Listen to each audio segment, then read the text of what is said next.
Hey everyone, Merric here. We're back with another Spellweaver changes, and there's been a minor update with some good news tagged onto the end of it. But first, I'd like to send a congratulations out to the Xperia Cup 2 winners. They are Kindle with first place, the Fuzz second, Pedral third, and Bosch in fourth. So congratulations to you guys. They actually have released the deck list, so I will put that in a link in the comments or in the description below, so you guys could check out those decks. And yeah, that's kind of awesome to see those winners. So let's go ahead and dive right into the changes. Just a few bug fixes, mostly with the deck editor. Unfortunately, they still haven't addressed any of the other bugs that are outstanding from before when they released the 6 heroes, such as the graphical glitches and some of the strange behaviors in the game that we've seen. So, yay for bug fixes to the deck builder, but we could use a little bit more attention towards, the actual deck creation, or not deck creation, but the actual game itself. But that will all come in time. So one of the first big changes is the auto set aspect filters based on cards in the deck. So they've made some changes to that. So let's go ahead and let's create a new deck and see what they mean by that. So they've also changed that the hero is no longer part of the deck list. So let's drop a hero in here. Alright, so the hero takes the top spot. So we don't have to worry about that anymore. They're no longer in like some weird category all by themselves.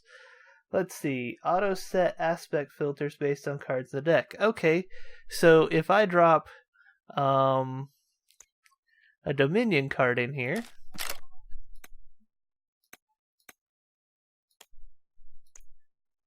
actually, let's go back.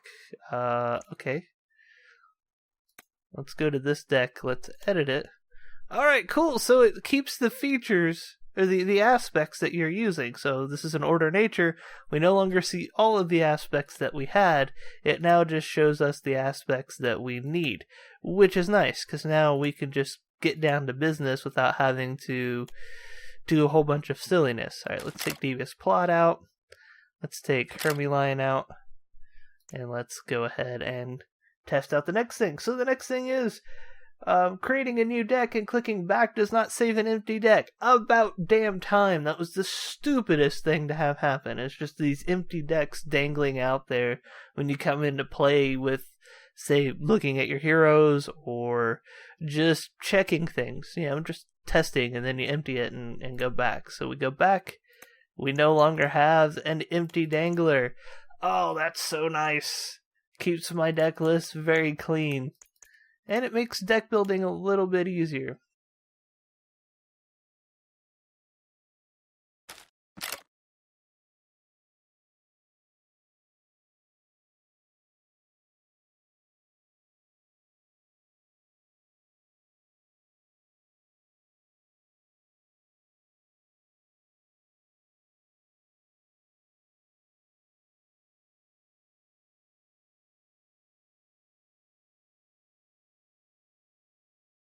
One of the things I thought I would never see myself saying I need is the ability to see the card costs and the levels.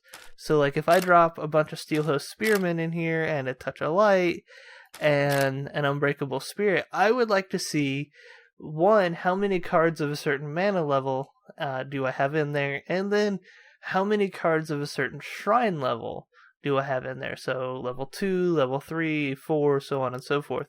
This is something that you have a little bit in the Trials deck building. You can see cards by turn and cards by cost aren't implemented. What I would really like to see is that implemented in the actual deck building section, so that when we go to build our decks, we can basically see, hey, these are the levels that we're operating at a glance. Now, what that would require is a massive overhaul of their UI.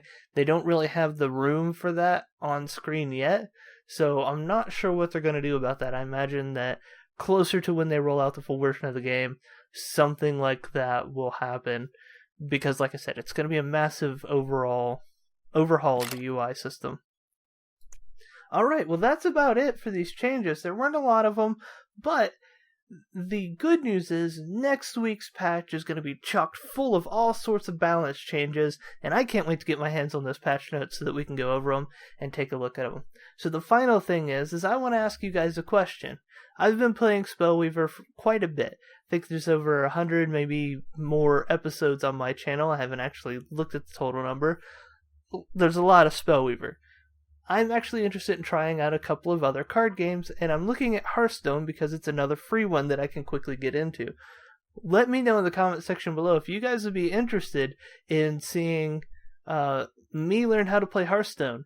I've installed it, and I've played through the first tutorial bit, and I've got to play the, the AI, the test stuff, to get more cards and stuff, but I'd like to start building decks and maybe mixing that in. Maybe on, Tuesdays and Thursdays we have Hearthstone, Mondays Spells with Friends, Fridays regular Spellweaver, and then changes on Wednesday. Let me know what you guys think. I'd like to mix it up a little bit. I don't want to get burnt out on Spellweaver before it even releases to the public and we get an inundation of more people. So let's see what we can do to avoid that. Anyways, I hope you guys have enjoyed this episode of Spellweaver Changes. If you have, leave a like. If you have any other comments, suggestions, or answers to my question earlier, throw them in the comment section below. If you haven't subscribed and you enjoyed this, well, click that good old subscribe button. You can actually see me play this game, and YouTube will let you know when I do it. All that being said, I'll see you awesome people next time. Alright, they fixed a bug that caused occultism and other reanimation effects to incorrectly put opponents' creatures on their side of the field. Those bugs are annoying. Having creatures appear in the wrong place, such as on your opponent's side, can get really, really confusing, so I'm glad they fixed that. They fixed a bug that caused creatures changing their control